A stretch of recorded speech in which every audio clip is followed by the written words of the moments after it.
بسم اللہ الرحمن الرحیم۔ صحابہ رضی اللہ تعالیٰ عنہ کا مقام دین جن واسطوں سے ہم تک پہنچا ہے ان میں سے سب سے پہلا واسطہ حضرات صحابہ کرام رضی اللہ عنہم کا ہے۔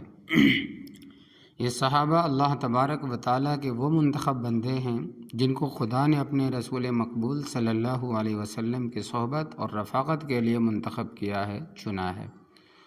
اور واقعہ ہے کہ جو شخص بھی دیانت و راستی کے ساتھ تاریخ عالم کا مطالعہ کرے گا وہ اس کا اعتراف کرے گا کہ اپنے پیشوا سے والہانہ محبت، ایثار و فداکاری، مادی قربانی، اطاعت فرما برداری اور جاں بازی و جاں نثاری، نیز خدا ترسی، احساس جواب دہی، خوف آخرت، اپنے پیغمبر کی زندگی کے ایک ایک حرف کی حفاظت اور دین کی ہر ضرورت پر نصرت و مدد، اور اپنی عمومی زندگی میں بے نفس نمائش و ریا سے دوری اور عہد و وجا سے برضا و رغبت، مہجوری اور اسلام کی دعوت و اشاعت کے لیے بے پناہ سرگرمی اور کاوش و سعی، اخلاقی بلندی اور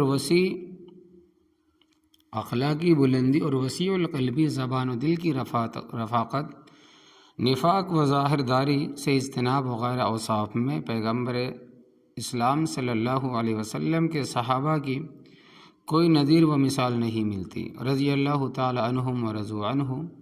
ان صحابہ رضی اللہ عنہم پر بے اعتمادی کا اظہار اور ان کے بارے میں زبان کھولنا یا ان کے اختلافات و مشاجرات پر بحث کرنا محض اساسی دین کو نقصان پہنچانے کے مرادف ہے اور خود اسلام کے نام پر اسلام کی بیخ کنی ہے، کیونکہ جب اس دیوار کی خشت اول ہی کمزور ٹھہرے تو اس بنائے ناپائیدار پر کون بھروسہ کرے گا۔ اسی لیے سلف صالحین نے صحابہ کرام رضی اللہ عنہم کے بارے میں اور ان کے اختلافات پر گفتگو کو منع کیا ہے، اور اہل سنت والجماعت کا اجماع ہے کہ خلفائے اربعہ حضرت ابوبکر، حضرت عمر، حضرت عثمان، حضرت علی رضی اللہ تعالیٰ عنہ کے بعد اسلام میں تقدم و تأخر اور کم و بیش قربانیوں کے اعتبار سے درجات کا تفاوت تو ضرور ہے، لیکن پوری جماعت صحابہ کرام رضی اللہ عنہم تمام امت سے افضل ہے، اور ان کا اختلاف اصل میں فکر و اجتہاد کا اختلاف ہے۔ ان میں جو صائب ہو وہ تو صائب ہے ہی، اور جس سے غلطی ہوئی ہو تو وہ بھی محض خطا اجتہادی ہے، نہ کہ خدا نخواستہ ضلالت و گمراہی۔ ادھر گزشتہ نصف صدی میں بعض ایسے لٹریچر اردو زبان میں آئے کہ ان کی وجہ سے کچھ آوارہ خیال لوگوں نے اپنے ہاتھ میں میزان انصاف لے رکھی ہے۔ وہ بزعم خود کچھ صحابہ کو مدعی اور کچھ کو مدعی بنا کر انصاف کے لیے بیٹھ گئے۔ ان کی زبان صحابہ کے بارے میں نقد احتساب کے لیے کھل جاتی ہے۔ یہ ایک شدید قسم کی گمراہی ہے۔ خدا صلی اللہ علیہ وسلم نے اپنے صحابہ کے بارے میں جس احتیاط کی ہدایت فرمائی ہے اس کی خلاف ورزی ہے، اور دین کو نقصان پہنچانے میں دانستہ یا نادانستہ، جان بوجھ کر یا انجانے میں شریک ہونا ہے۔ اللہ ہماری حفاظت فرمائے۔ اسی طرح بعض صحابہ رضی اللہ عنہم کے بارے میں اہل تشیع کے طریق پر مبالغہ اور غلو سے کام لینا جائز نہیں۔ مثلاً مولا علی، المدد یا علی، یا خود یا علی کا نعرہ، اس طرح کی باتوں میں کفر تک کا اندیشہ ہے۔ اسی طرح خاص کر حضرت علی یا حضرت حسین رضی اللہ تعالیٰ عنہ کے ساتھ علیہ السلام کا لفظ لکھنا بھی مناسب نہیں ہے۔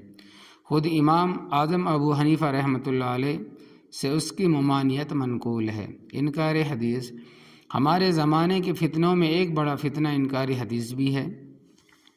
رسول اللہ صلی اللہ علیہ وسلم کی حدیثوں کا حجت ہونا قرآن کی صراحتوں اور رسول اللہ صلی اللہ علیہ وسلم کے بے غبار ارشادات فرمودات سے ثابت ہے۔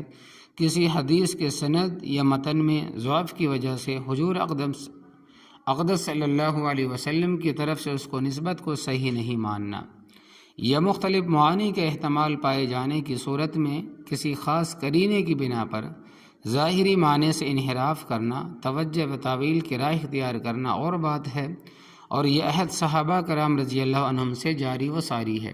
یہ اختلاف و ثواب و خطا کا اختلاف ہے، ہدایت و ضلالت کا اختلاف نہیں ہے۔ لیکن کسی شخص کا حدیث کی حجیت ہی سے انکار کر دینا لیکن کسی شخص کا حدیث کی حجت ہی سے انکار کر دینا، دین میں اس کو مستند یا قابل عمل نہیں ماننا، یہ استہزاء اور انکار کرنا، جیسا کہ ہمارے زمانے کے بعض خدا ناترس اور اباحید پسند نام اور اباحیت پسند نام و نہاد مسلمان دانشوروں بزعمِ خود ترقی پسندوں نے کیا ہے، شدید گمراہی اور دین میں تحریف و تصحیف کے مترادف ہے۔ حدیث بحیثیت حدیث واجب التعمیل ہے اور واجب التعظیم ہے۔ راقم الحروف کا خیال ہے کہ ایسا کرنے میں یا تو کفر ہے یا کم از کم اندیشہ کفر۔ ملا علی قاری رحمۃ اللہ علیہ نے خلاصۃ الفتاویٰ سے نقل کیا ہے کہ جو کسی حدیث کو رد کر دے، ہمارے مشائخ نے کہا ہے کہ اس کی تکفیر کی جائے گی۔ متاخرین نے کہا کہ اگر حدیث متواتر کو رد کر دے تب تکفیر کی جائے گی۔ میں کہتا ہوں یہی کہ سید سوائے اس کے خبر و واحد کو بطور استہزاء اور تحقیر و انکار کے رد کر دے تو اس کو کافر قرار دیا جائے گا۔ اس لیے مسلمانوں کو اس فتنہ کبریٰ سے آگاہ رہنا چاہیے کہ انکار حدیث دراصل دین کی اساس اور بنیاد پر حملہ اور اسلام کی جڑیں کھودنے کے مترادف ہے۔ ختم نبوت کا انکار۔ رسول اللہ صلی اللہ علیہ وسلم پر ایمان لانے میں یہ بات داخل ہے کہ سلسلہ نبوت کو آپ صلی اللہ علیہ وسلم پر ختم سمجھے، اس پر تمام امت کا اجماع ہے۔ ملا علی قاری رحمۃ اللہ علیہ کا بیان ہے کہ آپ صلی اللہ علیہ وسلم کے بعد دعویٰ نبوت بالاجماع کفر ہے۔ الاشباع والنظائر میں لکھا ہے کہ جو محمد صلی اللہ علیہ وسلم کو آخری نبی نہ جانے وہ مسلمان نہیں۔ عالمگیری میں بھی لکھا ہے اگر کوئی آپ کے بعد نبوت کا دعویٰ کرے تو اس کی تکفیر کی جائے گی۔ فقہاء مفسرین، محدثین اور متکلمین کے یہاں یہ بات اس صراحت سے منقول ہے کہ سلیم الفکر انسان کے لیے مجال انکار نہیں۔ اس لیے کوئی بھی شخص آپ صلی اللہ علیہ وسلم کے بعد دعوی نبوت کرے تو بظاہر متقی و پرہیزگار ہی کیوں نہ ہو، صاحب ایمان نہیں ہو سکتا، اور اس کا اپنے آپ کو مسلمان کہنا محض فریب اور دھوکہ ہے۔ گزشتہ صدی میں پنجاب کے ایک مرد کذاب مرزا غلام احمد قادیانی نے بہت سے دعوی کیے اور من جملہ ان کے ایک دعوی نبوت بھی ہے۔ ظاہر ہے کہ شخص مذکور مرتد، زندیق و بددین تھا۔ اس کی نبوت پر ایمان لانے والے اور اس کو نیک و صالح سمجھنے والے دونوں ہی کافر ہے۔ نہ ان سے شادی بیاہ کا معاملہ جائز ہے، نہ ان کے ساتھ موالات و ارتباط کے۔ ایسے لوگوں سے بے تعلقی خدا سے تعلق کا اظہار ہے، اور ایسے لوگوں کے ساتھ موالات و دوستی دینی غیرت و حمیت کے مفقود ہو جانے کا ثبوت اور حب نبوی سے محرومی کی شہادت ہے۔ بعض لوگ یہ دھوکہ دیتے ہیں کہ قادیانی بھی اہل قبلہ ہیں اور اہل قبلہ کی تکفیر سے منع کیا گیا ہے، مگر یہ محض مغالطہ ہے۔ اہل قبلہ سے مراد وہ لوگ ہیں جو ضروریات دین یعنی دین میں قطعی طور پر ثابت شدہ باتوں کی منکر نہ ہو۔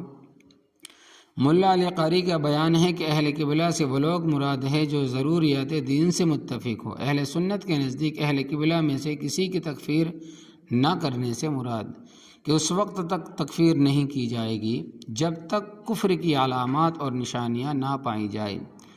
علامہ شامی رحمۃ اللہ علیہ نے بھی لکھا ہے کہ جو ضروریات دین کا منکر ہو تو گواہ گو اہل قبلہ میں سے ہو، اس کی تکفیر کی جائے گی اور اس میں کسی کا اختلاف نہیں۔ اس لیے قادیانی بہرحال کافر، زندیق، خارج از اسلام ہے، بالکل کافر ہے۔ اللہ عمل کی توفیق عطا فرمائے۔